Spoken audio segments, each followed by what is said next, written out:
ज्यादा जोश मत दिखाओ। जिसको आपको ठगना होगा, इसको वोट देना ही बहुत महत्वपूर्ण नहीं है। हम आपका काम या कोई नेता आपका काम क्यों करेगा? संभावना है, ठीक हो भी सकता है। बैठ जाइए और जोश वोश दिखा दिए, बैठ जाइए। कुर्सी है तो बैठ जाइए, नहीं तो खड़ा होना तो साइड में खड़ा हो जाइए। आप लोग इस सांझ की बेला में अपना समय, कीमती समय निकाल कर यहाँ आए हैं, इसके लिए आपका धन्यवाद कर रहे हैं। मंच पर बैठे हुए हमारे जो जनसुराज हो गया, नीतीश कुमार का दारूबंदी नहीं है, तुम्हें दिख रहा है, ज्यादा जोश मत दिखाओ। सबको मालूम है कि दारूबंदी नहीं है, काहे डेमोन्स्ट्रेशन कर रहे हो?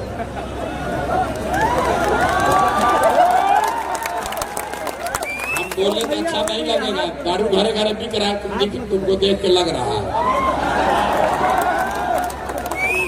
तो भैया ऐसा है, मंच पर बैठे हुए हमारे जितने वरीय साथी हैं, जिन्होंने जनसुराज के इस विचार को, इस प्रयास को आप तक बिहार में घर घर पहुंचाने में मेरे साथ कंधा लगाया है, इन सभी साथियों का भी हृदय से धन्यवाद कर रहे हैं। शुरुआत इसी से कर लेते हैं कि भैया ये नगर संवाद क्यों करते हैं? किसी लड़के ने पूछा कि नगर संवाद करने का क्या जरूरत है? जरूरत इसलिए है कि आप जैसे लोग जो यहाँ 3 बरस से ये प्रयास चल रहा है, फिर भी आपको ये भी नहीं पता है कि जनसुराज में 3 बरस से शिक्षा के लिए, रोजगार के लिए, हाजीपुर के लिए, भ्रष्टाचार के लिए क्या कुछ कहा जा रहा है।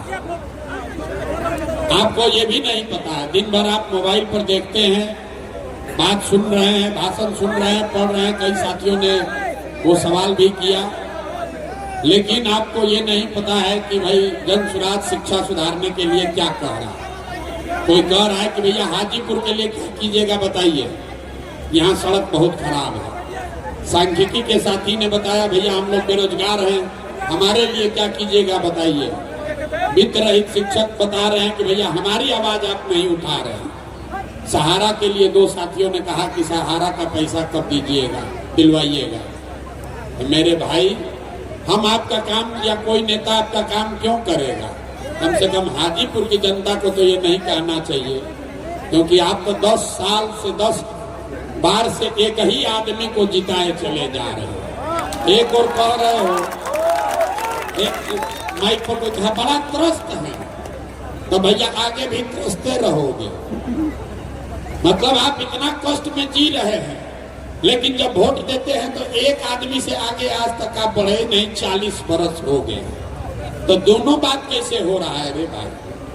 अगर वित्त रहित शिक्षकों को सरकार से सुविधा नहीं मिली तो आप जरा अपने दिल पर हाथ रखकर पूछिए कि आपको किसने वंचित किया है आपके अधिकार से। और फिर जब वोट होगा तो जाके वही नीतीश कुमार और भाजपा को वोट दोगे। तो फिर काहे के लिए कह रहे हो कि वित्त रहित शिक्षा के लिए कुछ बोलिए? ये सांख्यिकी वाले लोग हैं, पिछला 10 बरस से लाठी डंडा सब खा लिए, अब फिर वोट होगा तो जाके वही नीतीश कुमार को वोट देंगे। तो कैसे सुधार होगा? अरे भाई अब नहीं होगा, ज्यादा ज्ञान मत दो। पूछते हैं काहे वोट दे रहे हो, तो लोग कहता है भैया हमारे पास विकल्प नहीं था। यहाँ जितने लोग आए हैं जरा बताइए, ईवीएम पर नोटा था कि नहीं था? नोटा काहे नहीं दबाए? अगर नोटा दबाए होते तो लोग कहता है भैया वो तो वोट बर्बाद हो जाता। बिल्कुल नहीं होता। संविधान में ये लिखा हुआ है, अगर नोटा में सबसे ज्यादा वोट आ गया होता तो फिर से चुनाव होता और जितने लोग खड़ा थे उनको चुनाव लड़ने पर रोक लग जाती। अब काहे नहीं नोटा पर दबाए? अब कह रहे हैं कि भैया विकल्प नहीं था। अरे मेरे भाई, बिहार में आदमी को सुधरना नहीं है। 5 बरस बैठ के लंबा लंबा खाली बतियाना है। ये कह रहे हैं भाई साहब खड़ा होकर बड़ा जोश से भाषण दे रहे हैं कि 10,000 का है 30,000 रुपया मिलना चाहिए। इतना तो पढ़ के आओ। बिहार में रहने वाले जो 100 लोग हैं, 100 में 80 आदमी दिन का 100 रुपया नहीं कमाता है, महीना का 3,000 रुपया नहीं कमाता है। भाई साहब आप 30,000 का बात कर रहे हैं, नहीं कमाता है। कहाँ से डाटा पढ़ के आए हैं? भाषण नहीं दीजिए हमारे सामने। कहता है भाई 30,000 होना चाहिए। अरे 10,000 हो जाए, उसी से कल्याण हो जाएगा। बिहार में याद रखिए 100 में 80 आदमी दिन में 100 रुपया नहीं कमाता है। और जो 50 लाख लड़के नवयुवक बिहार से बाहर गए हैं नौकरी मजदूरी करने, वो उनकी औसत आमदनी 12,500 रुपया है।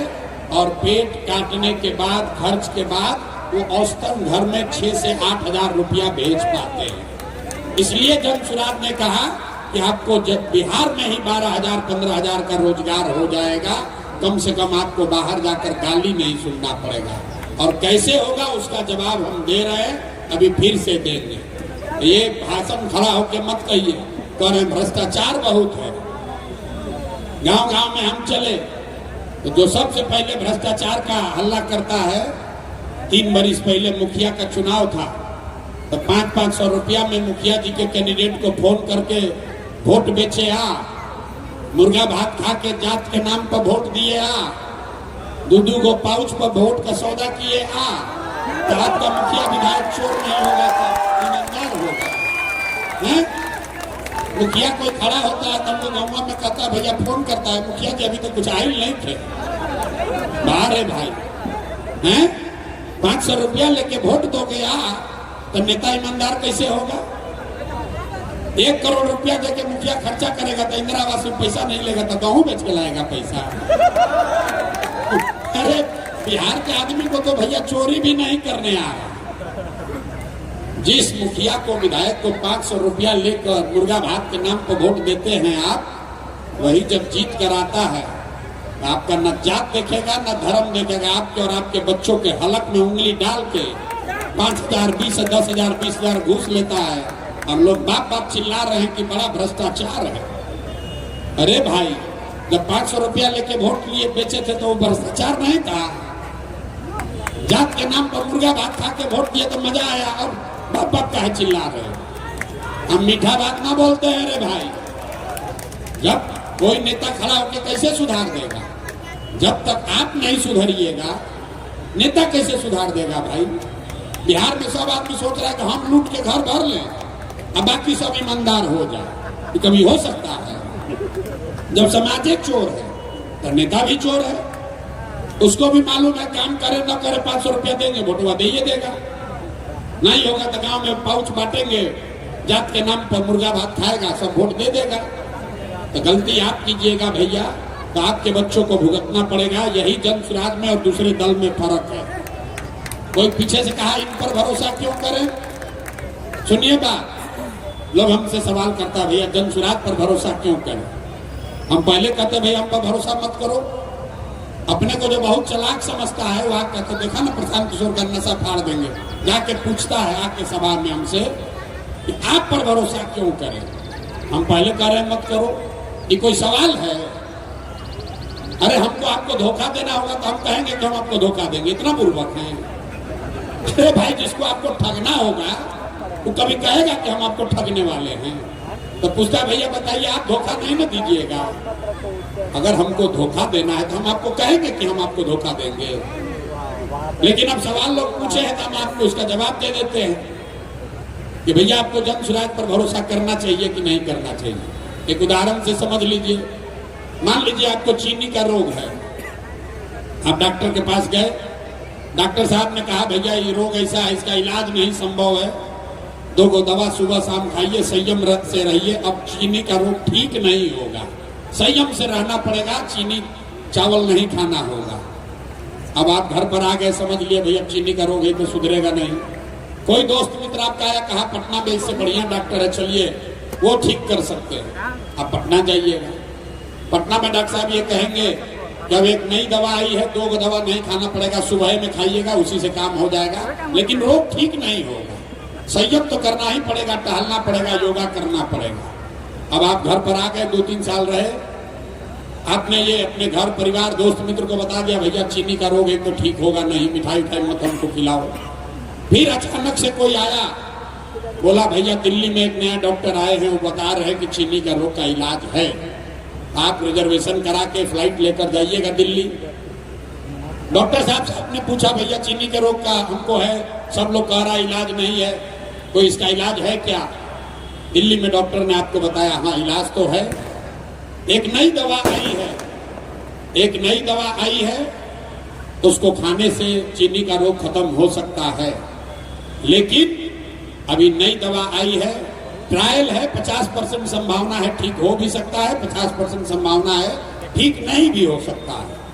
अगर आप बहुत समझदार व्यक्ति हैं तो आप डॉक्टर से पूछिएगा अच्छा इसको खाने से कोई नुकसान नहीं ना होगा।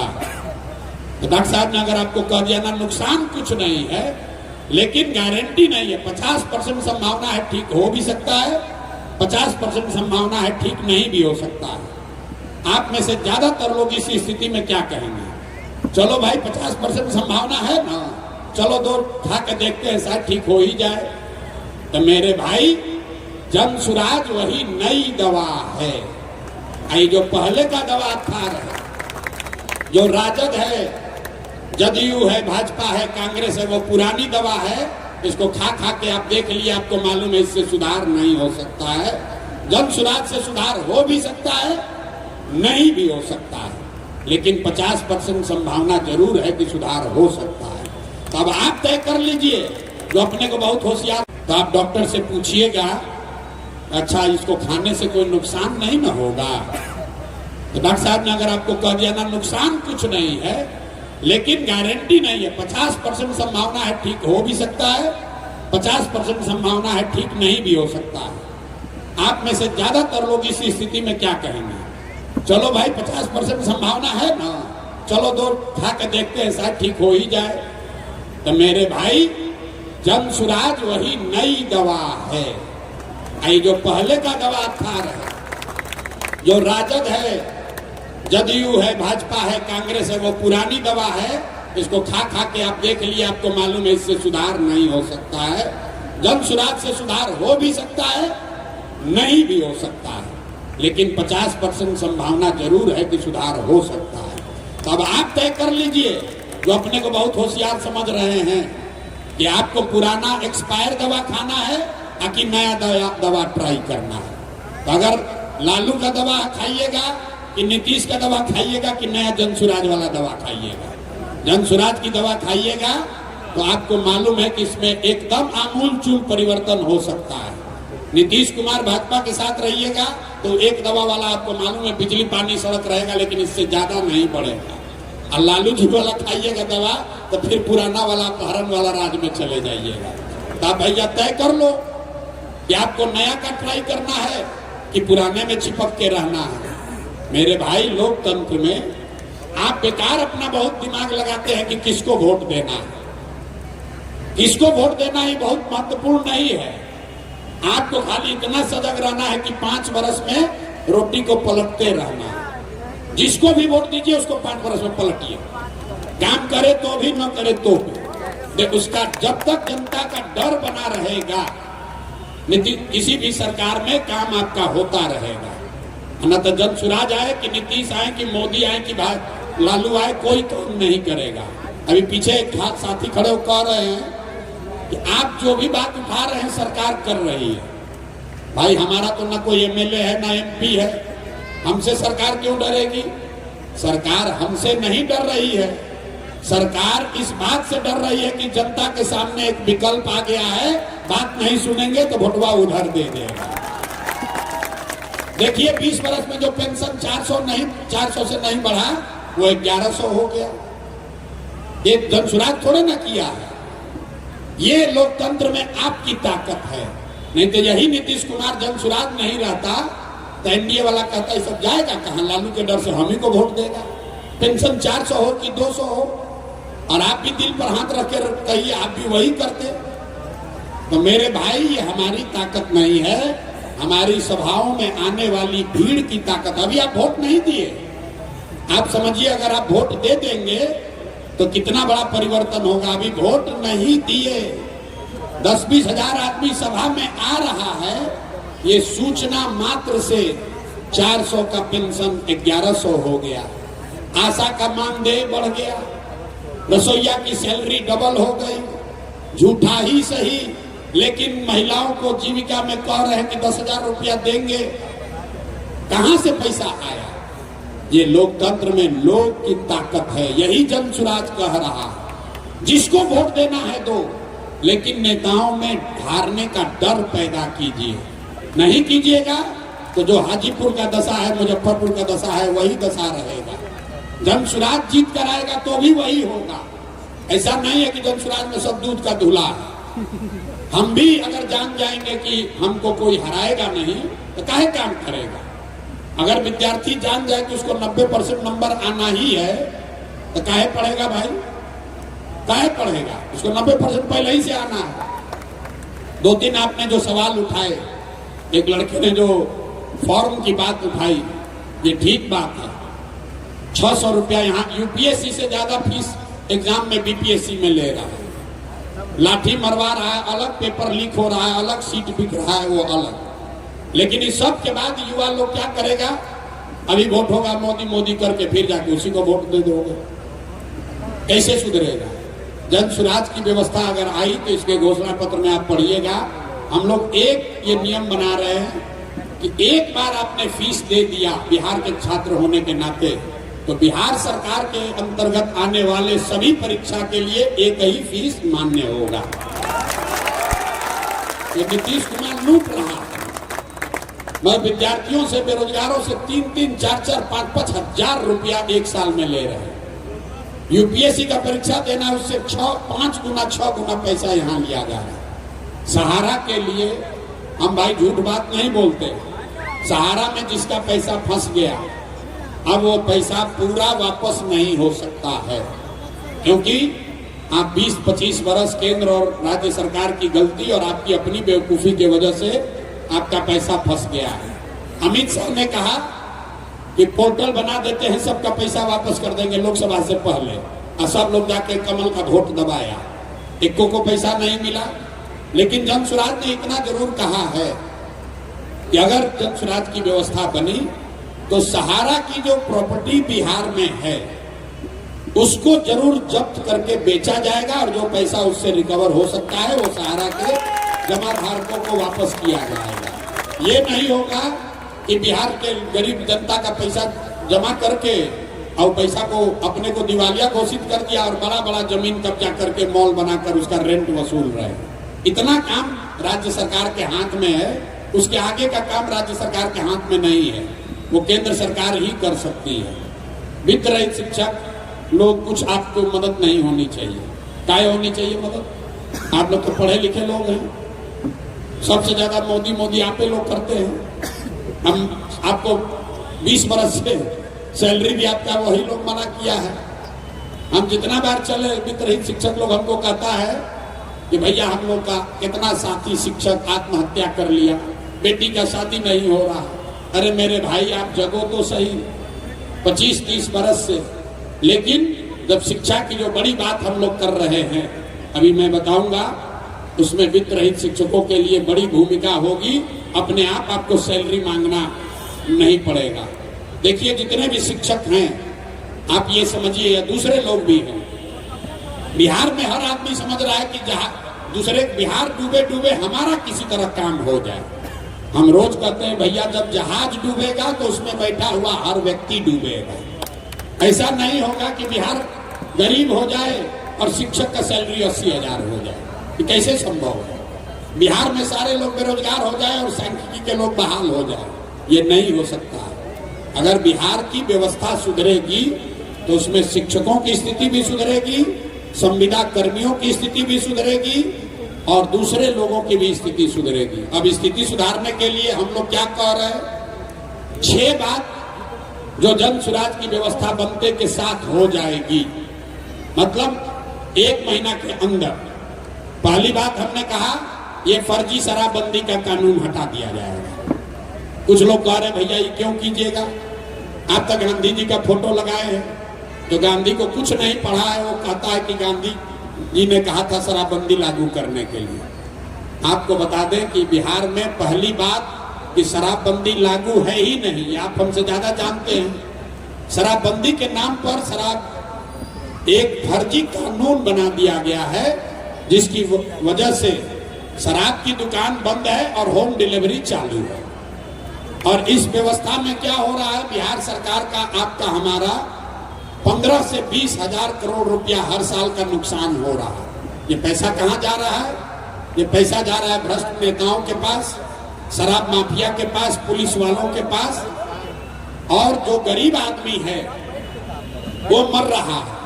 जब से ये फर्जी शराबबंदी कानून आया 8.5 लाख लोगों पर केस हुआ है।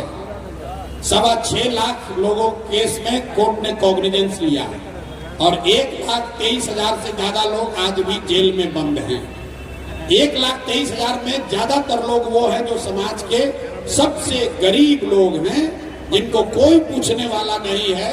वो बेचारा जेल में शराबबंदी के कानून में बंद है, और जितना पैसा वाला शराब माफिया है वो सरकार में शराब बेचवा भी रहा है, पी भी रहा है, और उसको कोई पकड़ने वाला नहीं है। तो जन सुराज की व्यवस्था बनी तो शराबबंदी गया, ये फर्जी शराबबंदी का कानून गया।